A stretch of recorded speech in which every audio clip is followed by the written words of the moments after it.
My name is Kevin Bates, and I'm a pastor in Sherwood, Oregon. Each and every week, we desire to make theological principles and biblical stories and narratives and really all the genres of scripture. And we want to help immerse you and yourself in order to embody and apply them to your everyday life. I want to encourage you to tune into this online broadcast each and every week. And ways you can support our ministry is first, we want you to actually listen to this. Follow our Instagram page, like our Facebook page, and you can listen to this broadcast in whatever social media channel you are on. You can make comments underneath. Right now, we are Facebook Live. I know that this will be rebroadcast at 10 a.m. on Sunday, and also will be played on YouTube if you have that social media channel. We want you to financially support us any way you can, our ministry, through our website, resonatelife.org, under the Give tab. So you are joining us live on Thursday night at 8:30 for this broadcast. And again, this is going to be replayed on Sunday morning.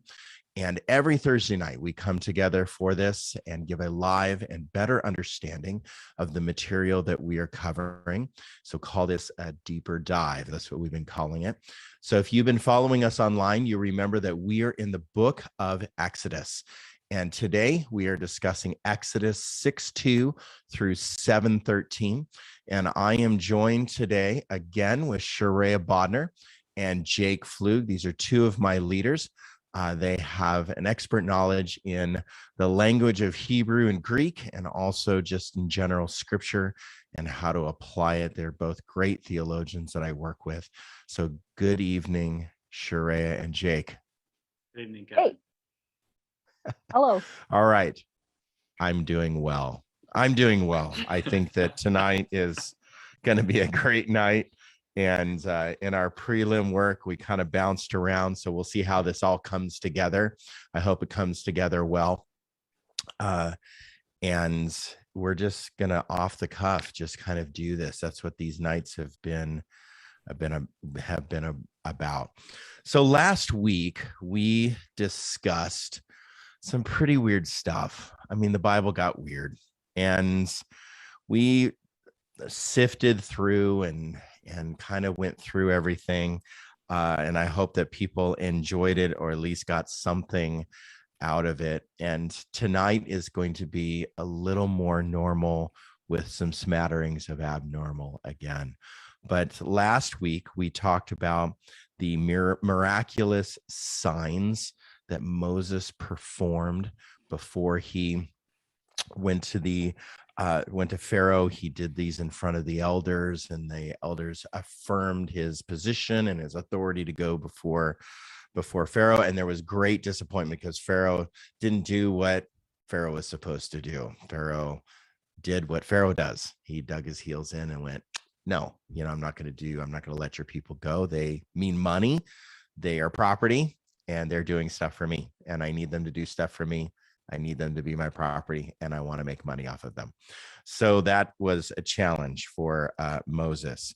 There was a lot of blame in the last part of that scripture, but then we end up in 6:1 with the affirmation that God is going to do this, that God in the Exodus, and, preview coming attractions, you saw the movie Charlton Heston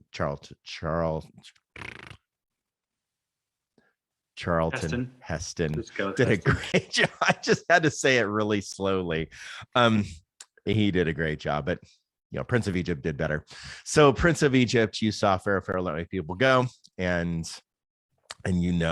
what happens in the end. So we end up in this chapter. We're going to read the whole thing in its entirety. We're going to listen to it. Shrey is going to do that for us this week, and then we'll get into the meat of what we're talking about. So Shreya, go ahead and take it away. All right. Exodus 6:2 through 7:13. God also said to Moses, I am the Lord. I appeared to Abraham, Isaac, and Jacob as God Almighty, but I didn't reveal myself to them by my name, the Lord. I also set up my covenant with them to give them the land of Canaan, where they lived as immigrants. I've also heard the cry of grief of the Israelites, whom the Egyptians have turned into slaves, and I've remembered my covenant. Therefore, say to the Israelites, I am the Lord. I'll bring you out from Egyptian forced labor. I'll rescue you from your slavery to them. I'll set you free with great power and with momentous events of justice. I'll take you as my people, and I'll be your God. You will know that I, the Lord, am your God, who has freed you from Egyptian forced labor. I'll bring you into the land that I promised to give to Abraham, Isaac, and Jacob. I'll give it to you as your possession. I am the Lord.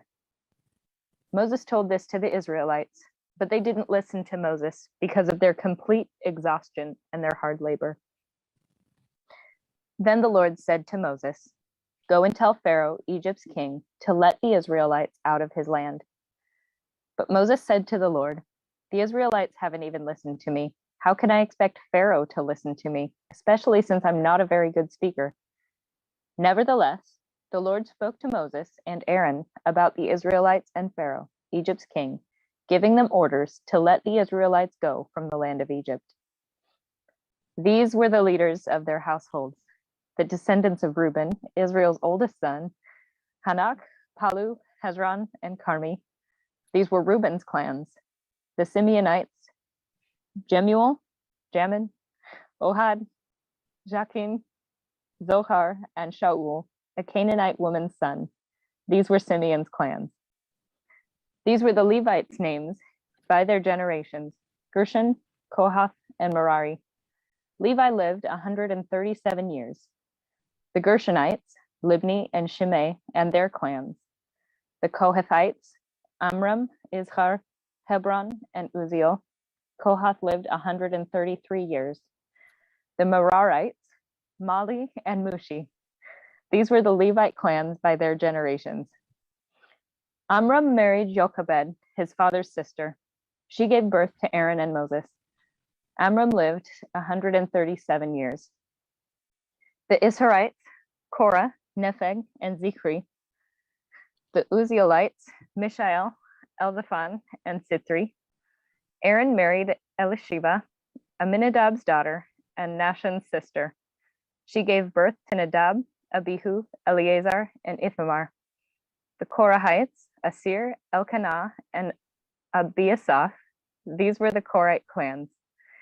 Aaron's son, Eleazar, married one of Putiel's daughters. She gave birth to Phinehas. These were the leaders of Levite households by their clans. It was this same Aaron and Moses whom the Lord commanded, "Bring the Israelites out of the land of Egypt in military formation."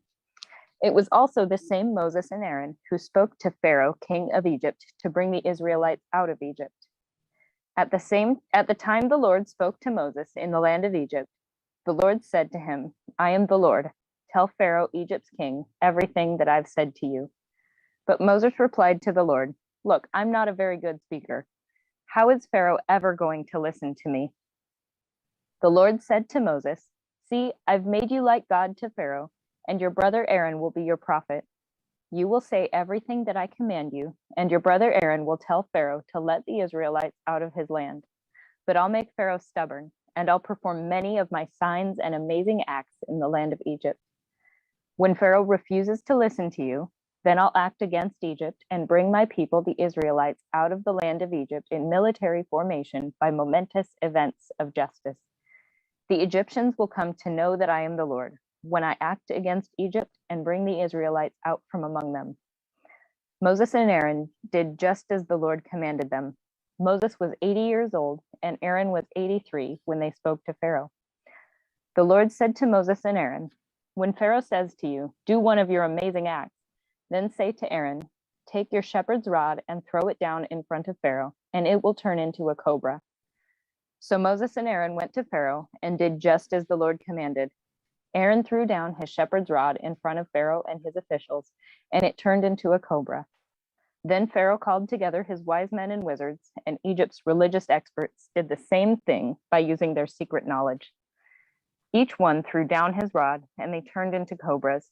But then Aaron's rod swallowed up each of their rods. However, Pharaoh remained stubborn. He wouldn't listen to them, just as the Lord had said. Well, I'm so first, thankful good I didn't job. have to read that one. Yeah. That snuck up on me. Whew. Good job with that genealogy, Sharia. Thank you, Hebrew scholar that can at least sound out some of those names. Awesome. Well, when I read this, I went, wait a minute, where are we at in the story? Because we already went over that, and it's a complete repeat of 3 and 4, and so it's a summarized repeat, but it's definitely a repeat. And so we're going to cover why. But the blaring thing out of this scripture that I can see is, what is the point of genealogy? The Bible's full of genealogy, and if you pay for the app ancestry.com, you're definitely all into genealogies. And some people just get into it and they build their trees and their family trees, and some people have no idea and might not care, where they're from. It doesn't, they're not connected. They don't want to connect to that, or it's not an interest to them. So, but it's obviously important to ancient people, genealogies, because you see it in the Old Testament, you see massive genealogies in certain books of the Bible, and then you see it right at the beginning of the book of Matthew. It's like, great, here we are again in the New Testament, genealogies. So we're going to talk about the point of genealogies, because genealogies are not necessarily important to us when we read them. We're just trying to pronounce names and figure out who came from what, and it sometimes feels to us without purpose. Yet they were very important to the Israelite people, obviously, because they included them in sacred literature. So why don't we talk about that for a bit? Why genealogies? I'm going to let you guys discuss it. I'm just going to sit back and learn and listen, because I want to know what your thoughts are on the point of genealogies. I have a couple thoughts. I'll let you go first. Okay. Well, I think part of the reason that genealogies were included is that as these works were being compiled, part of the push was to preserve their culture, preserve their heritage, preserve and find again their identity in a foreign culture. And so having these like concrete people that they could point back to, I think there's an identity piece to that, being able to say, this is who we come from, this is who we are. I think within the narrative, there's also a function of connecting different parts of the text together. So we can see this in Genesis 4 and 5. There's a genealogy that connects the sections between Adam and Eve, Cain and Abel, and then on to Noah. And it shows how Noah relates to these people from earlier. So that helps us kind of track with the story and understand how these people are connected over long spans of time. I think something so it allows else us, does it allow us to advance in the story? Is that what you're saying? Yeah. Like we have this, without it, there would just be this huge gap of time. It's like, how do we get here and who's Noah? Right. And approximately how much time has maybe elapsed here? Right. And it also kind of, sometimes it's almost like a recap, like when you're watching a show on Netflix and, the first thing that pops up is last season, and it plays through all of the things that happened. And you're like, oh yeah, I remember that. When you read through the text, my daughter, you had to think 2 years back. My daughter watches The Flash. She loves The Flash. And, I jump in every once in a while, like every, third episode. So she wants me to make sure that I watch the what happened in the last episode. So I'm caught up. Right. Otherwise you're going to be lost. I'm lost. And if you're watching The Witcher, you'll be totally lost anyways, because it was so long ago. Yeah, but like we see in Jesus's genealogy, that's our it calls back to all of these names that we recognize from the Old Testament, and it kind of reminds us, oh yeah, this guy, this is how everybody connects together. And so it brings all of those past stories back to the front of our mind. Mm.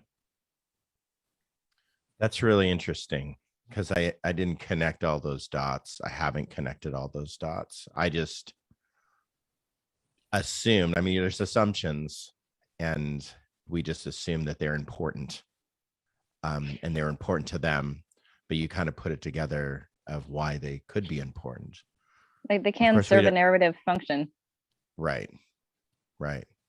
Okay, Jake, you have any thoughts on genealogies? What's the point? A few things. We all have stories about people that we may or may not be related to, right? And so like half of the United States are related to Jesse James. That's a really common one to be related to. And I don't know why, but because he's cool. I don't know. Yeah, I don't know. If you look back in the text, you see someone that maybe you were referenced to maybe have been descended from. I think you can more easily find the humanity in the text. The retelling of names, especially the Levitical names, I'm not so sure why Reuben is put in there.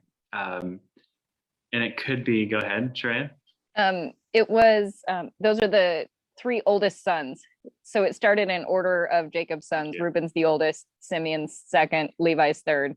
And it just wasn't important to talk about. It's like a courtesy inclusion. The other 9 were not important.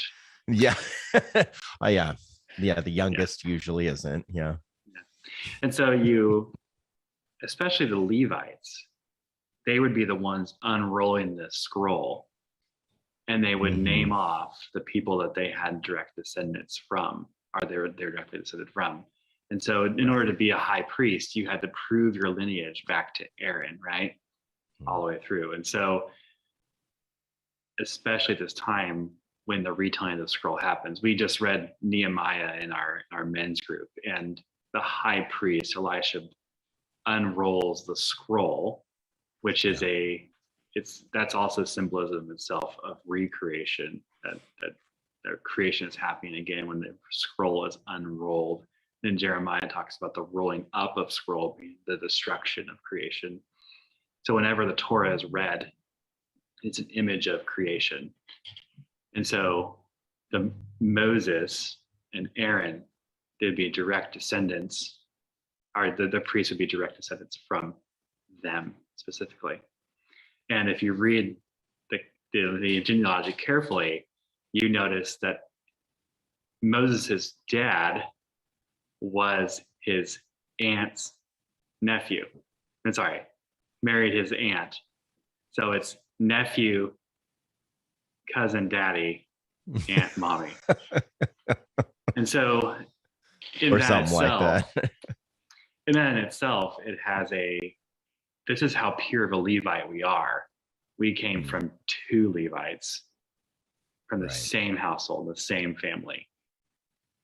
That's the story of that. But I really think it's important that they find themselves in it, but also when the scroll was being unwound and read, it gives authority, it gives purpose, it gives position. Doesn't necessarily, do you respect the position of the person?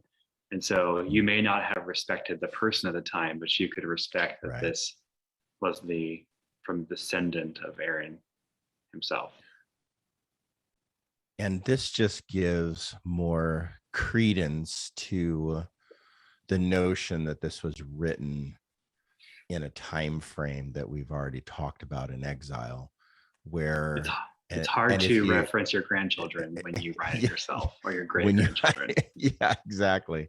So in other episodes, we talked about like when this was written, why it was written in the time frame it was written and such. So this just gives genealogy, just shows us that, and this genealogy specifically shows us that this was more than likely written at around the time of exile, and referring back to these people and filling in the gaps of time and such, and giving giving authority, establishing Aaron as a priest, and coming from the priestly line. That was an important notion. But also, Shreya, you've done a lot of work with this with identity. That's kind of your common theme, is identity. And I think genealogy does give us a little bit of identity. I'm part German, I'm part British, and like, this is where my lines go, and I'm a son of the revolution, my genealogy. So it's, that's a thing. It has no effect on me. It's not changed my life whatsoever, but it's an interesting topic, interesting connection and identity. And so you brought that to my attention several weeks ago, that this is a story of identity, and who is God and who are we and how we fit in this story.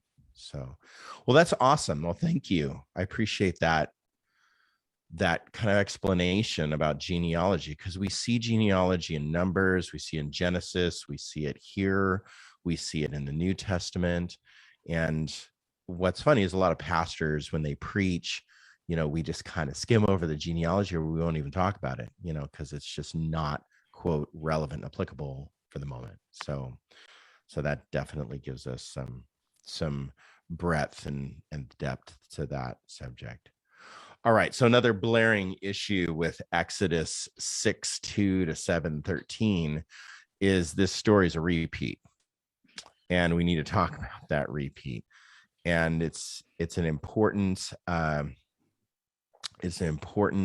topic to discuss, because, okay, is this just an inclusion? Is this just an editorial error?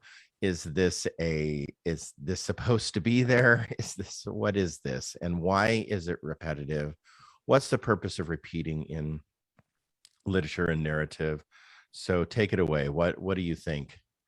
Give me some feedback on why is this repetitive? Well, I think, again, it points to the likelihood that there were more than one authors or contributors to this work. In the same way we see two creation accounts in Genesis 1 and 2, we see two accounts of Moses's call.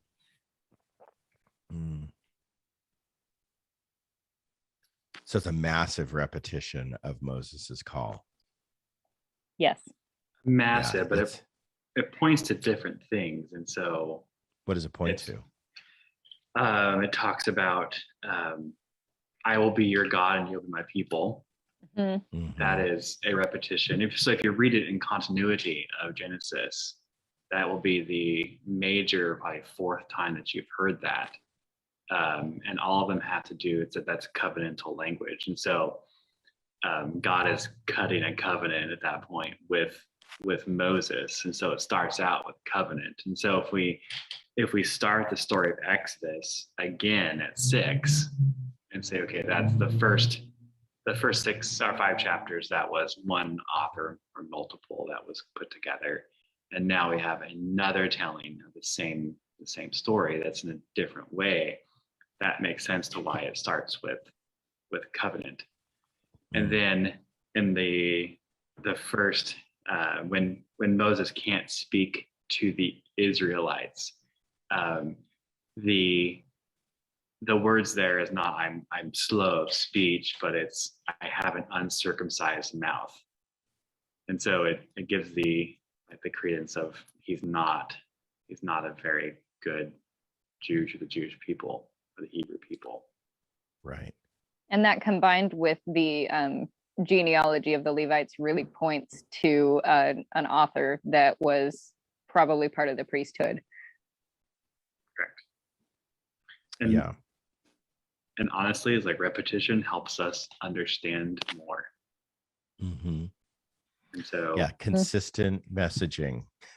Consistent, congruous yes. messaging. Although it's not very congruous, but we're good. Yeah.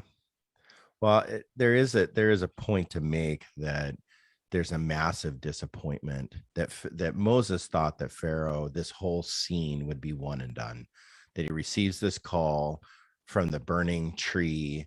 He goes to the elders, gets the affirmation, go, and then he goes. Pharaoh says no, and that wasn't supposed to happen.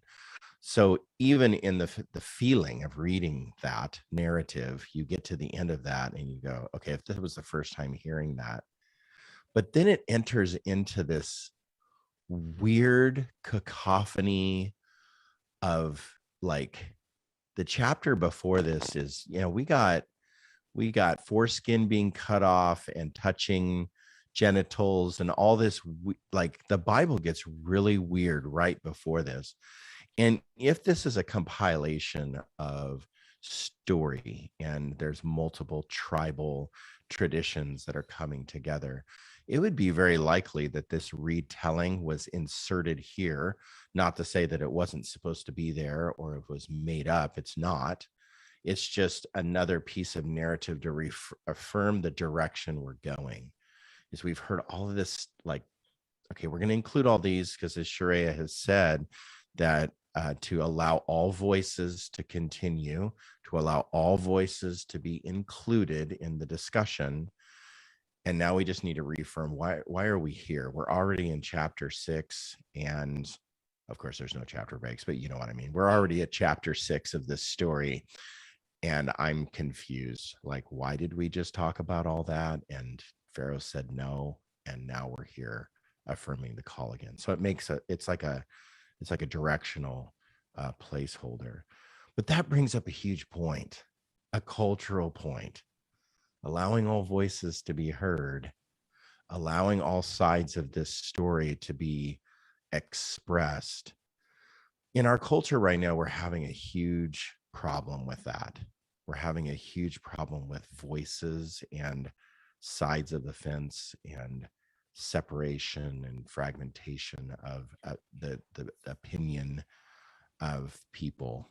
And we really are having a hard time allowing voices just to be like heard, and just because you're a human being, be respected, because you might not be saying something respectable and you might be completely off base, yet that voice is coming from somewhere that we need to find understanding. We need to find, and I think that the Israelite people did a good job of allowing voices, even if it described their own shame, even it described their own failure and their own failure to God. And this just shows that they allowed more voices into the conversation, even if it made them look bad. Do you guys have any thoughts about that? I mean, I brought up a huge cultural problem that can't be solved in, this discussion today, but we could talk about it just a little bit. Yeah, I mean, it's certainly a challenge. There are voices that I don't particularly want to be heard. Right. So like that's, it's also a big ask of humility for me, to think that I have the right or the authority to silence other people, however misguided I might think they are. Yeah. It's true. I mean, 1,000 years from now, people are going to read back on the history of the United States and the coronavirus, COVID-19, and they're going to look back on this time and they're going to go, what? The voices that, voices that are trying to silence other voices that are trying to silence that never turns out well in history. It never turns out well. So 1,000 years from now, people are going to look back on this history and go, wow, what a failure. Like this was like the great Protestant experiment. We won't do that again. So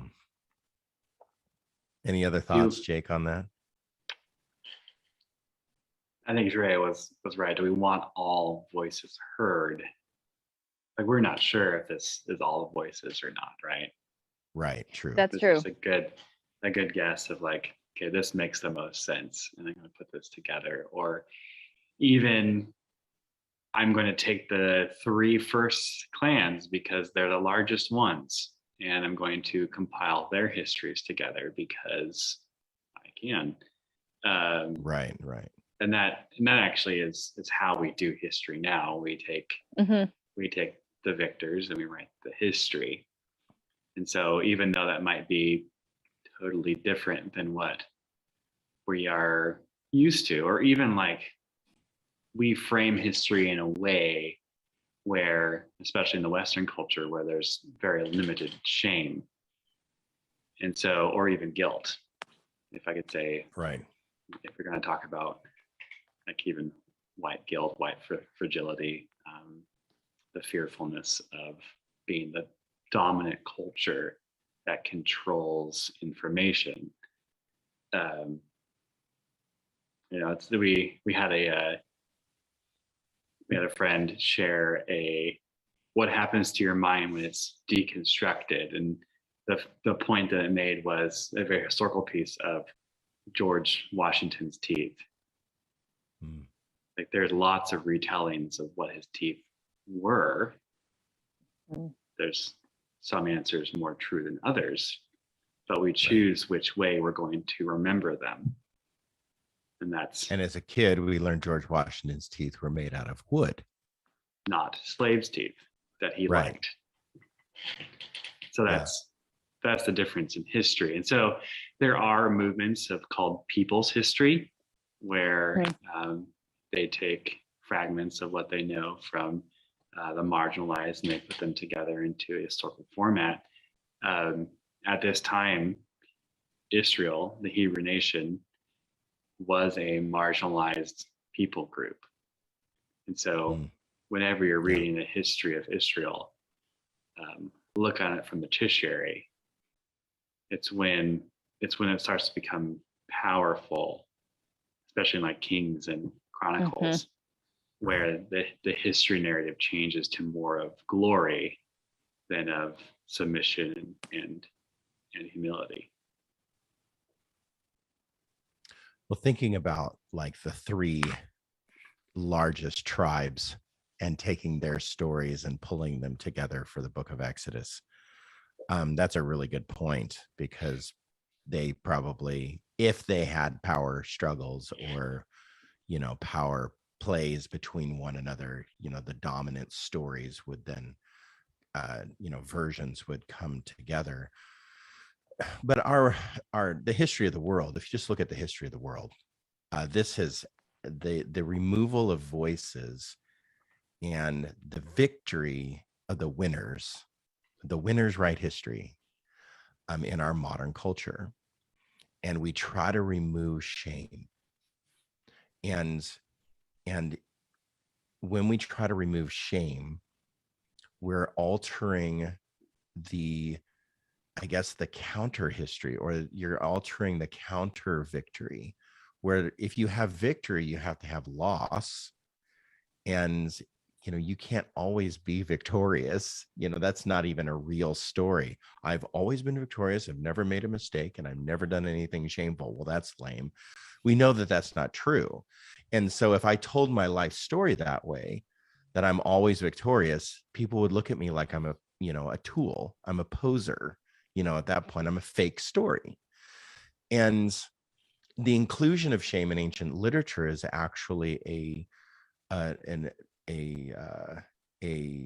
proof that the story is a legitimate story or a narrative that somebody is writing for a purpose and inspired word from God.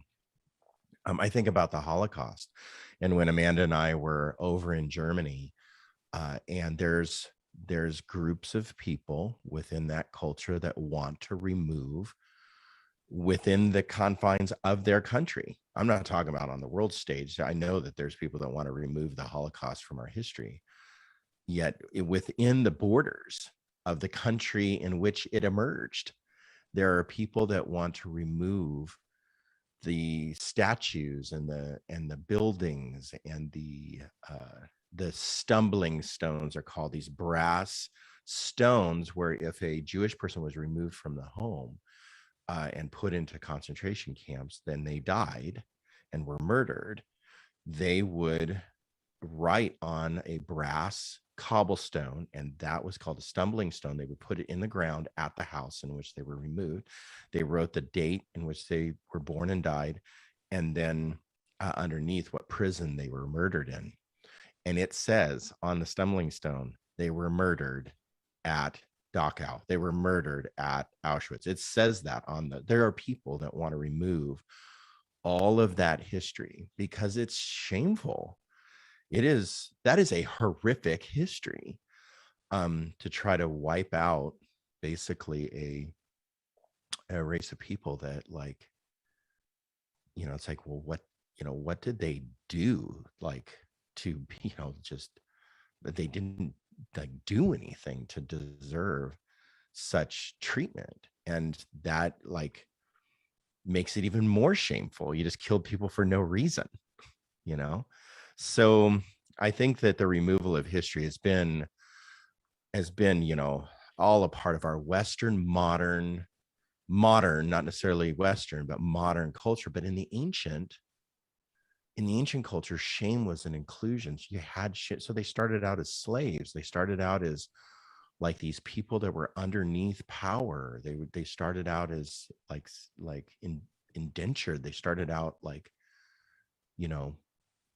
killed and raped, and all the things that came along with Egyptian slavery. So that just brings a depth and breadth to this narrative, that shows something very important that I want to just land on. God redeeming such a people that are shamed, slaved, murdered, raped, imprisoned in this country, in this area, that God redeeming those people. He didn't redeem Egyptian people, he redeemed the Israelite people. So he didn't redeem the victors, he redeemed the slave. That makes Yahweh an incomparable God. That makes Yahweh incomparable to the other gods that were like like, my God's more important than your God, and my God's better than your God, so it makes God incomparable. To make one more point, Kevin, to what you're saying. Yeah. If we look at the text being written in exile, only 3 tribes made up the second exile. So you had the first exile in 722, destroyed 9 of the tribes, and then the Levites were set apart. So there's really 13 different tribes, right, that were there. Right. And then the Levites would float. They had no area. They just were they were sojourners, I guess we would call them. And then, so going into the Babylonian exile at 526, there was only 3 tribes: Judah, Benjamin, and Levite. And so It's interesting to me, though, that Benjamin and Judah are not listed in the genealogies. However, they would not be the tribes present during the writing of Exodus. Right. So you're saying that the amount of tribes had reduced to possibly that we only had a handful of versions. Well, you had the first exile, which is 722, that was taken by the Assyrians. Right. And all of those tribes are pretty much wiped clean, intermarried, and left. And then you have Judah, Benjamin, and the Levites going to Babylon, and Artaxerxes then allowing them back during the reign of Nehemiah and Ezra. Thank you. I wanted to just bring up one small little, commercial break. That's not off topic, but on topic. If you think about this being a narrative, this being a story, and people have criticized even my words of saying that there's no historical evidence that the Israelite people were in Egypt. That was really hard for people to stomach. Folks, it was hard for me to stomach. So I think that it's just hard to stomach when you believe something for so long, and then all of a sudden there's a nuance change or there's something different that you have to absorb, you have to learn, you have to grow through that and figure out, well, okay, do I even have a faith anymore? What is my faith built on? Why is this story then even included? And why does it carry all the way through the Psalms and into the New Testament? You see in Matthew 2 that it's referred to as Exodus, and my son will come out of Egypt, right? And so this whole idea of redemption is always tied back to this idea, this story. And my friend Martin actually sent me a video. He's a pastor in Oregon, and I really have appreciated. What? He's in Idaho, right? What did I say? Oregon. Oh, I'm sorry. I live in Oregon. He's from Idaho. Yeah. So he's an Idaho pastor, and he sent me this video that Jordan Peterson made. And Jordan Peterson is criticized at many, many levels. And I do not agree with many, many things that Jordan Peterson believes. Such things as global warming and his position on that, I don't agree with. The emasculation of culture, don't agree with. There's a lot of things that he says that I don't agree with. There's a lot of things that he says that I do agree with, because he's a behavioral psychologist and he sorts through and thinks deeply about behavioral psychology. So he's a Christian, with what's called a Christian existentialist. He kind of lives up here in the clouds, and he looks down in on our Christianity and has lots of opinions, right? And so that's good. And that's like, go away. You just kind of like, gosh, you're talking too loud, because he talks a lot. And he's talked all over the world, and sometimes he talks too much, and that's okay. I'm not judging him by any means. He's, I'm sure, a good person and means well in everything that he does. And then he says things that are like so profound and so amazing, you just hang on to them. So he produced this video, or his people, because he's, God, he's not like us people that he doesn't do podcasts in his living room with his own equipment that he pieced together on a shoestring budget. So he's more famous than that, and probably has lots of people around him producing and creating. So he was talking about the narrative and how you have the objective world, which is like boots on the ground, work every day, wake up at 6, bed by 10. Kids are running around and arguing. They have to go to school. That's the objective world, right? I have to pay my electric bill to have lights, right? And I have to go to work, and I have to like make a priority list and actually fulfill duties at home and share those with Amanda, and come alongside people and have tangible relationships that we do things together that produce a product or an outcome. And then you have the narrative world. And the narrative world is the story. It could be like the love story that's happening around us, or the narrative could be the spiritual story that's happening. And when he said that in one of his podcasts, he said the objective world and the narrative world touch in Christ. And that's the spiritual world. And I thought that was so profound, that the story, if I could relate this back to Exodus, is when we find ourselves, because we can identify with maybe even the slave. We can identify with the hero. We can identify with being, treated poorly. We can identify with the follower. We can identify with the Pharaoh. We can identify with the soldier. We might even be able to identify with the murderer. Maybe we've had those feelings. The afraid speaker. I don't know if you've ever been afraid to speak, but we can, identify with that person. The runaway, maybe even the baby in the basket. We can identify with the baby in the basket, that abandonment, that goodness, like, or maybe the salvation of that. So the objective world and the narrative world, if you think about Exodus as the narrative world that we can identify with, we identify with this story. We identify with this narrative that God is going to save. And when my objective world comes together with that narrative world, that's when I encounter God. That's when I encounter, especially in the book of Exodus, that's when I encounter Christ. I can see that God saves these people, is going to save these people, is promising to save these people.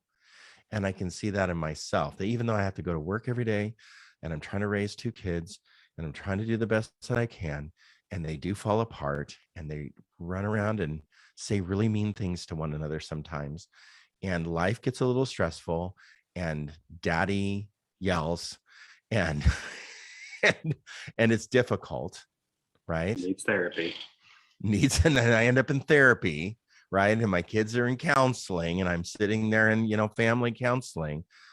I know that God promises that he's going to save me. He's going to take care of me. He's going to provide for me. He's going to give to me, just like the story of Exodus. I just want to bring that out because I think that that's a huge, huge topic that we don't talk about enough, because this history of the story is the objective world. And if we're always trying to make the narrative an objective idea, we've lost the spiritual connection. We've lost the spirit behind the narrative. We lost the Christ that is within the beauty of this literature, of this story that's lasted for literally generation upon generation upon generation, over and over and over again. Okay. Let's go to our last topic. I just want to say that as a commercial break, and it was too long for a commercial break, but there you go. Do you want to just camp on that for a bit and do the next one next week, or do you want to? I think we should just cover it because we got to move forward. We got 8 minutes. I think we can do it in 8 minutes. I wanted to spend like 15 on it, but maybe we'll spend 9. Let's have this be your application. Let's do it. Okay, that's cool. Okay. All right. In the end of, or the kind of chapter 7:1 through 13, although there's no chapter breaks, but we'll just reference it. That portion of the story, we see a transformation of Moses, don't we? Yes. A big one, yes. A big one. So what is the transformation that we see? Like, let's just popcorn that for a minute. Confidence. Yeah. Any more to say about that, or just confidence? No, I was making space to popcorn. Okay. Purpose and security. I think he actually followed God's command at this point. Followership. Can we say that word? Followership. Yeah. Probably trust. Trust. From reluctant to resilient. Mm-hmm. Are resolved. Can we say from loser to leader? I don't think he had a loser status. There's lots in there. There is We'll lots in there. We'll talk about lots more to come. So, yeah, because he just keeps not doing the right thing. Right? Yeah.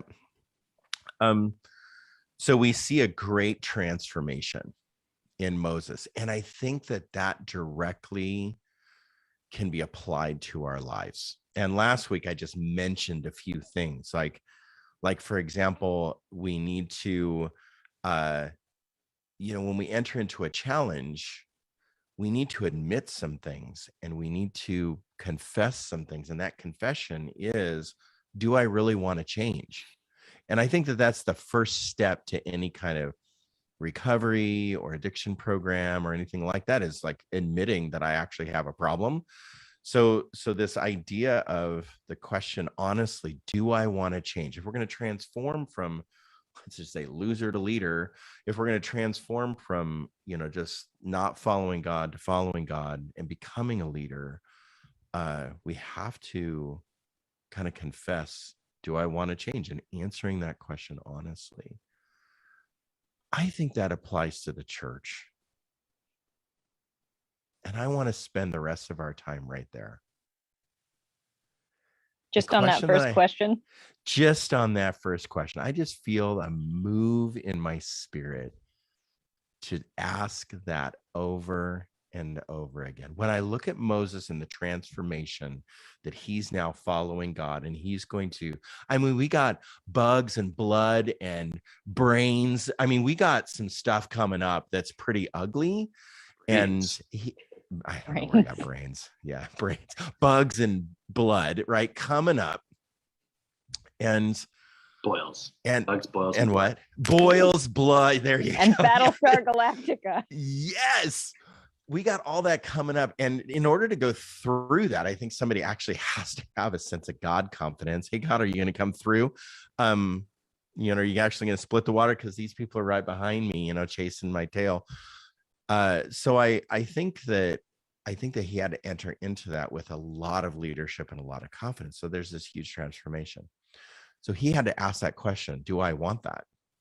Do I really want to change?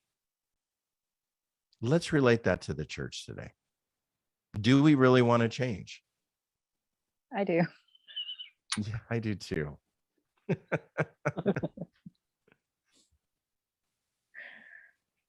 think that's a big we. Yeah. It's hard to speak for all of us. It's the universal we, I know, global we. Historically, the church has never accepted change well. Yeah. Especially since taking a position of power.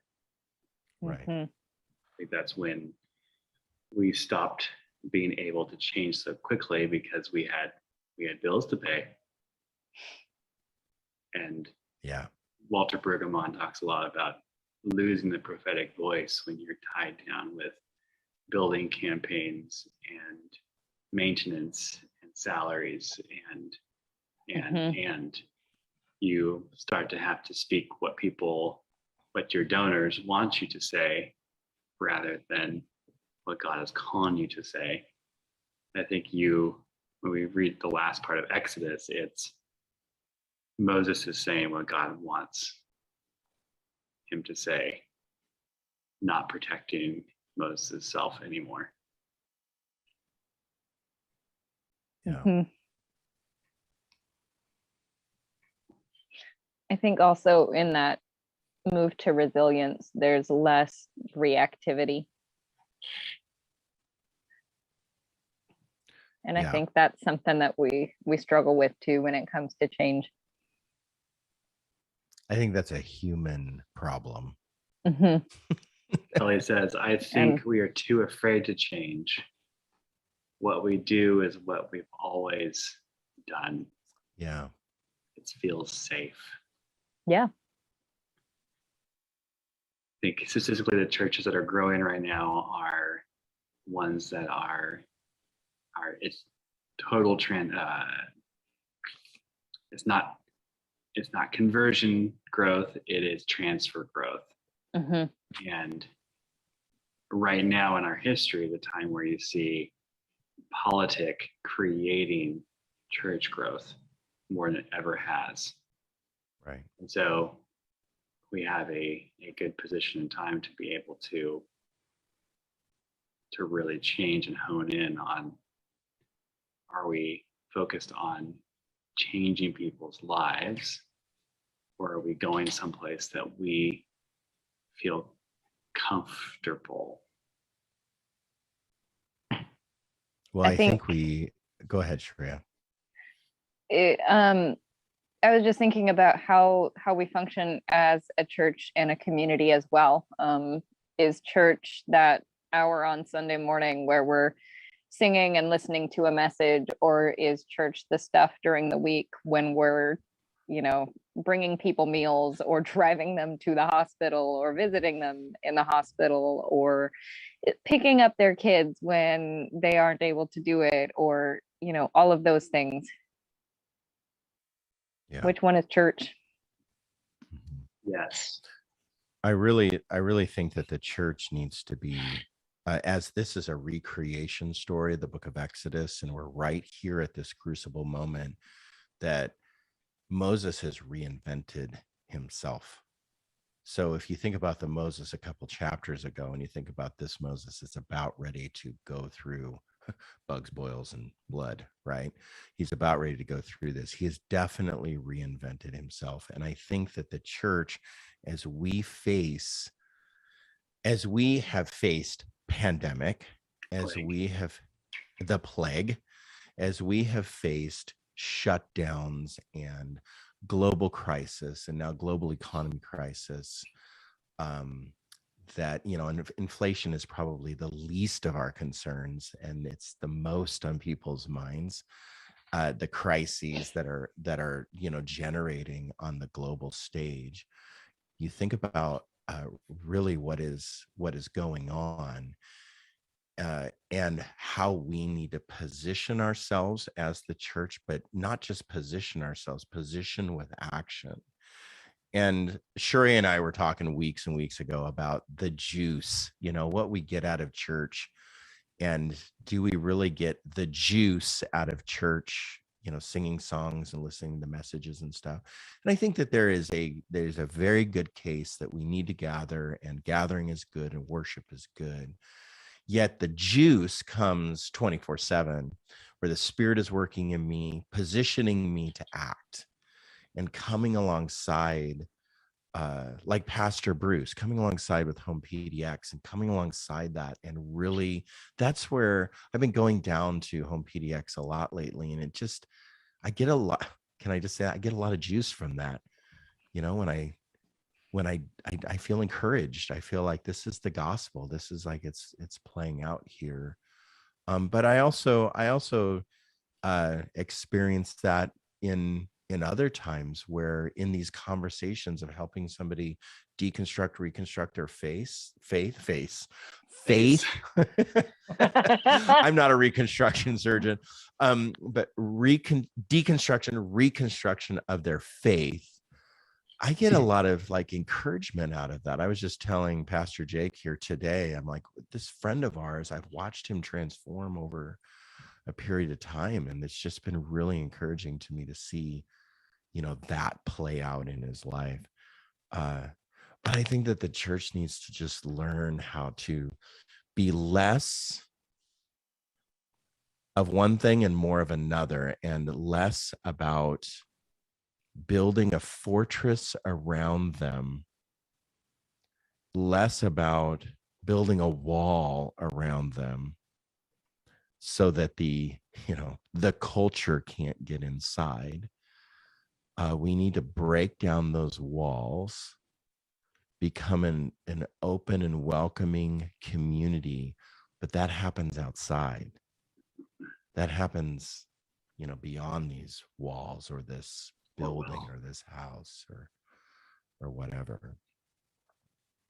I just think it's time for the church to reinvent itself and recreate itself, because if we don't, the statistics are there. I'm just going to give them really quick. I know it's 9:33. Between, like, if you start reading about statistics of church growth between like 1900, let's say, all the way to 1970, I think the church dropped like 5%. And then from 1970 all the way to 2001, that's when I first got into ministry. I was like a youth leader. I was, you know, emerging in ministry. And there was a big crisis, because from 1910 or 1900 to like 2001, we saw like, you know, another 5%. And so I was like, wow.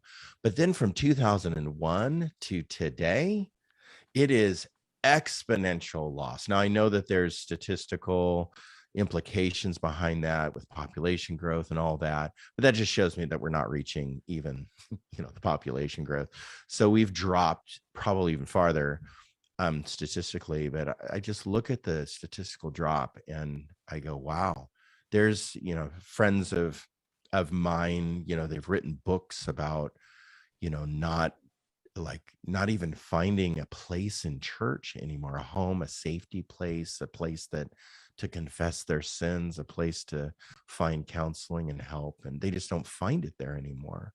They find like a presentation. They find something to not participate in. They're not finding real help within our churches. And And then people just go, well, I just don't want this anymore. I can find the juice that I need and want somewhere else. And they're going other places, not other churches, just other places. And they find that in, wherever they find that. But anyway, I think this change, the transformation that the church, which we can directly relate to the book of Moses, or book of Exodus, and Moses and his transformation, I think we need to pay attention. And how do we change? That's coming up. So we're going to get into plagues, and I'm excited to talk about plagues. So it begins, right? Watch this. Watch this. All right. We've talked enough. Thanks, both of you, for participating tonight and giving some excellent thoughts. I really appreciate the things about genealogy and the repetitive story. That was awesome. Good night, everybody. Thanks for joining us. Have a wonderful, wonderful evening and rest of your week.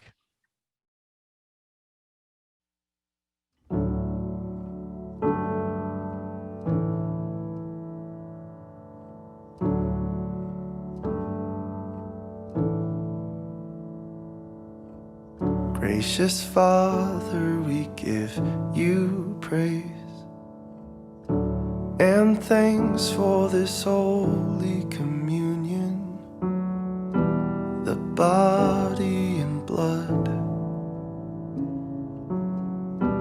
of your beloved Son. The body is broken, God's love poured open to make us new. Lord, make us new.